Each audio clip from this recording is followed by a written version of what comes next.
அரசு உதவி பெறும் பள்ளி ஒன்று பாளையங்கோட்டையில் இருக்குங்க. இதை பற்றி இன்றைக்கி எல்லாருமே பரபரப்பாக பேசிகிட்டு இருக்காங்க. நான் பள்ளியோட பேரை பற்றியெல்லாம் சொல்ல விரும்பலை. காரணம் என்னென்னா, அங்கே படிக்கக்கூடிய அத்தனை பிள்ளைகளும் நல்ல நிலைமைக்கு வரணும் அப்படின்னு தான் பெற்றோர்கள் கொண்டு போய் அந்த இடத்துல சேர்த்துருப்பாங்க. ஆனால் அங்கே நடக்கிற அந்த விஷயங்களுக்கு யார் பொறுப்பு அப்படிங்கிறது இங்கே வந்து கேள்விக்குறியாக இருக்குது. பிள்ளைங்க இன்னைக்கு பார்க்குற விஷயங்களை பண்ணியே ஆகணும் அப்படிங்கிற அந்த ஒரு நிர்பந்தத்தை உருவாக்கி விட்டது யார்? பெரிய திரையில் ஆரம்பித்து சின்ன திரை வரைக்கும் இன்னைக்கு சரக்கு அப்படிங்கிறது ரொம்ப சாதாரணமான ஒரு வார்த்தையாக பயன்படுத்தப்படுது. இந்த பொம்பளை பிள்ளைங்க எப்படி இப்படி பண்ணலாம், பெற்றவங்க சரியில்லை அப்படின்னு ஒரு சாரார் குற்றம் சொல்கிறாங்க.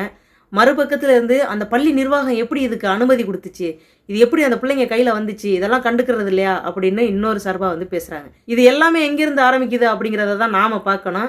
சரி, இந்த பிள்ளைங்க கையில் இது வந்துருச்சு, இந்த பிள்ளைங்க இது மாதிரி செஞ்சிருச்சு, வீடியோவும் வைரல் ஆகி போச்சு. இது இன்றைக்கி தான் நடக்குதா, இல்லை நேற்று தான் நடந்துச்சா அப்படின்னா இல்லை, இது வெளியில் தெரியாமல் நடந்துக்கிட்டு தான் இருக்குது. ஒவ்வொரு பள்ளிகள்லையுமே குழந்தைங்களோட பேகை வந்து இப்போ செக் பண்ண ஆரம்பிச்சிட்டாங்க அப்படின்னு கேள்விப்பட்டேன். என்ன காரணமாக இருக்கும் அப்படின்னு தேடி போய் பார்க்கையில தான் 2 8th ஸ்டாண்டர்ட் படிக்கிற பசங்களுக்கு இடையில சண்டை வந்து அதில் ஒரு பையன் அருவா எடுத்துகிட்டு வந்து இன்னொரு பையனை வெட்ட போகையில் ஆசிரியர் வந்து தடுத்திருக்காரு. அவருக்கும் வெட்டு விழுந்திருக்கு, இந்த பையனுக்கும் வெட்டு விழுந்திருக்கு. இதை விட கொடுமை என்னன்னா, வெட்டுன பையன் அருவா எடுத்துகிட்டு போய் போலீஸ் ஸ்டேஷனில் சரண்டர் ஆயிருக்காங்க.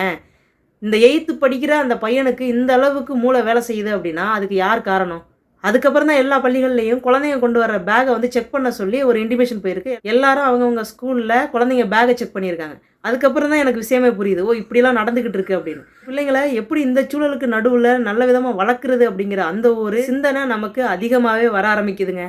ஸோ இந்த மாதிரியான நிகழ்வெல்லாம் இனி நடக்கக்கூடாது அப்படின்னா வாத்தியார் கையில் பெரம்பு கண்டிப்பாக நிற்கணும் அப்படின்றது தான் ஒரு பெத்தவளாக நான் சொல்கிற ஒரு சின்ன கருத்துங்க.